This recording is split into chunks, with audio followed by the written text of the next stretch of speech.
Double check. Double check itu berarti kita ngecek dengan temannya.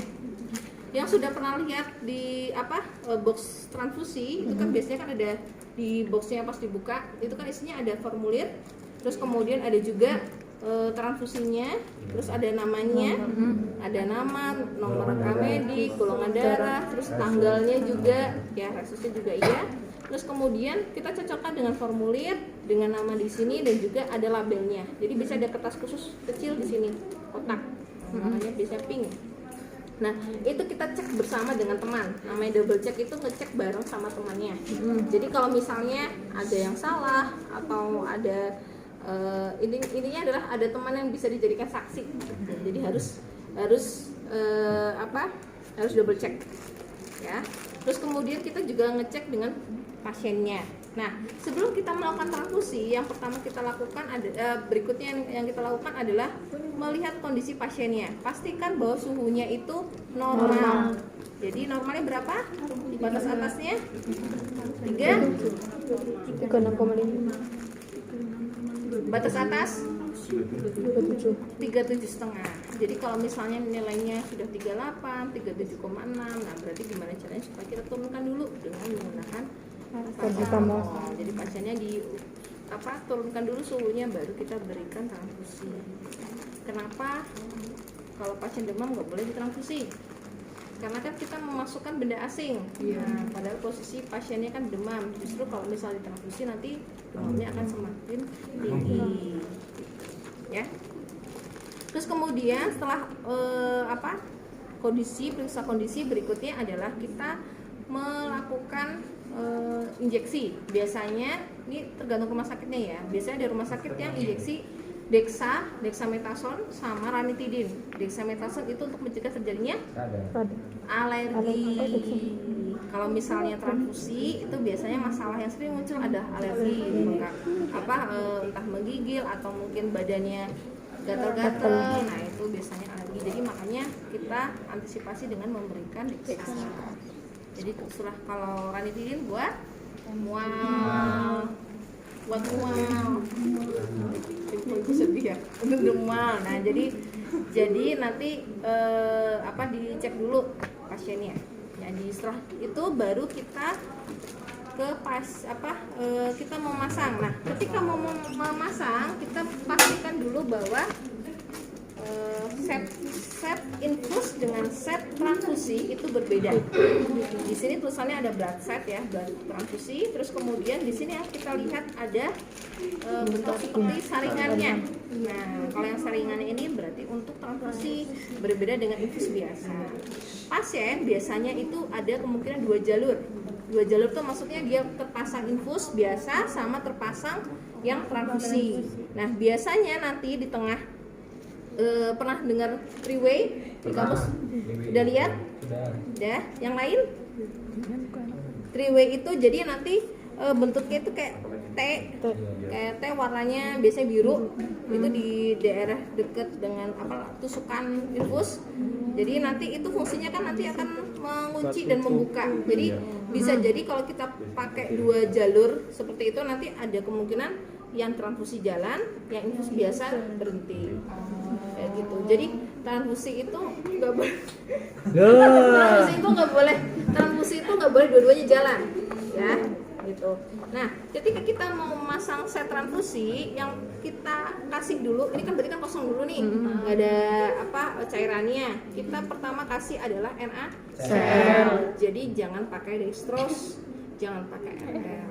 Kan udah tahu kan di rumah sakit ini kan warnanya macam-macam kan? Nah, nanti pakainya yang NaCl dulu. Kenapa NaCl? Karena NaCl adalah cairan fisiologis. Jadi dia yang paling dekat dengan darah komposisinya. Jadi makanya dipakai NaCl dulu. Nah, kalau sudah pakai NaCl, kita alirkan seperti ini, baru kita ganti udah sampai bawah ya, jadi udah nggak ada udaranya segala macam, baru kita ganti dengan menggunakan transfusi. Nah, transfusi kalian di rumah sakit biasanya ada yang ketemu, ada yang darah merah ya kan, ada yang isian darah merah, ada yang khusus, ada yang bukan darah biru, yang putih Yang putih itu seperti yang ini. Nah, ini nanti jarang sih ada yang nemuin yang ini, tapi biasanya di rumah sakit tertentu udah ada. Biasanya pasien-pasien kayak pasien kanker. Kalau pasien kanker itu biasanya salah satu upaya untuk meningkatkan kondisi umumnya setelah pos kanker adalah dengan melakukan transfusi. Kenapa? Karena pasien kanker biasanya nanti terjadi penurunan HB, iya hujan, HB, terus kemudian ada leukosit, leukokin, harus disuntik leukokin segala macam. Jadi diperbaikin dulu KU-nya, kondisi umumnya.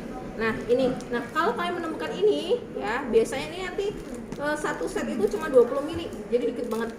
Tapi dia itu bisa ada berapa apa ya namanya? Jadi ada berapa kantong. Jadi satu pasien tuh langsung dikasih 4 kantong, tapi isinya cuma 20.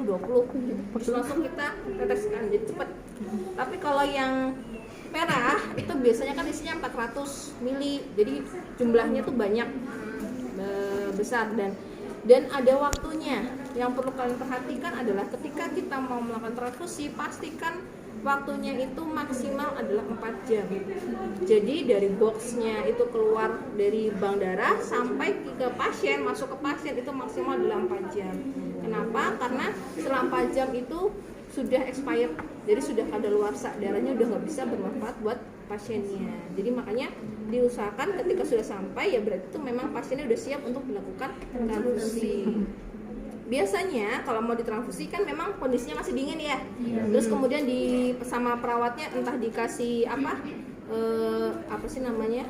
Dikasih kain kayak gitu atau apa untuk supaya biar cepet turun suhunya. Ya. Selain itu juga biasanya kita menggunakan warmer. Pernah dengar warmer nggak? Warmer itu warnanya orange. Jadi nanti anggap aja di kotak ya, kotak itu jadi kotak nanti dibagi dua, jadi kotaknya kayak gini, nanti warnanya itu orange, nanti dia itu bisa buka itu nanti ditutup ya, jadi nanti dimasukin ke selang kayak gini. Nanti namanya warmer. Nanti warmer tuh fungsinya menghangatkan, jadi biar nanti nggak terlalu dingin ketika diberikan kepada pasiennya gitu. Nah terus kemudian apa lagi ya? Udah itu, terus kemudian kalau sudah berarti kita pasangkan ke pasien. Sebelah siapa sih? Tapi sebelah dan mahasiswanya ibu.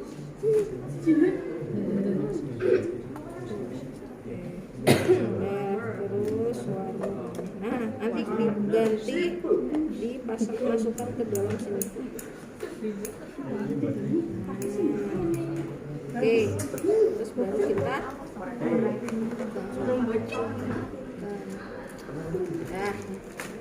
terus dialihkan ke pasiennya. Nah, masalah yang sering muncul ketika kita melakukan transfusi ini enggak terpakai. Kita yang pakai biasanya cuma ini atau ini. Nah, biasanya masalah sering muncul adalah apa? Macet. Jadi biasanya perlakuannya kan bisa dipencet ininya atau atur posisi, atau bisa juga dengan selangnya diganti. Kalau saking numpuknya kan biasanya kan kalau darah itu kan banyak kayak daging-daging kayak gitu kan. Itu biasanya sering macet.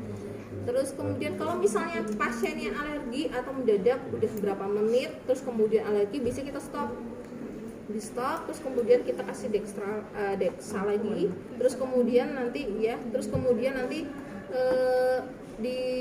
ditunggu dulu. Jadi kalau misalnya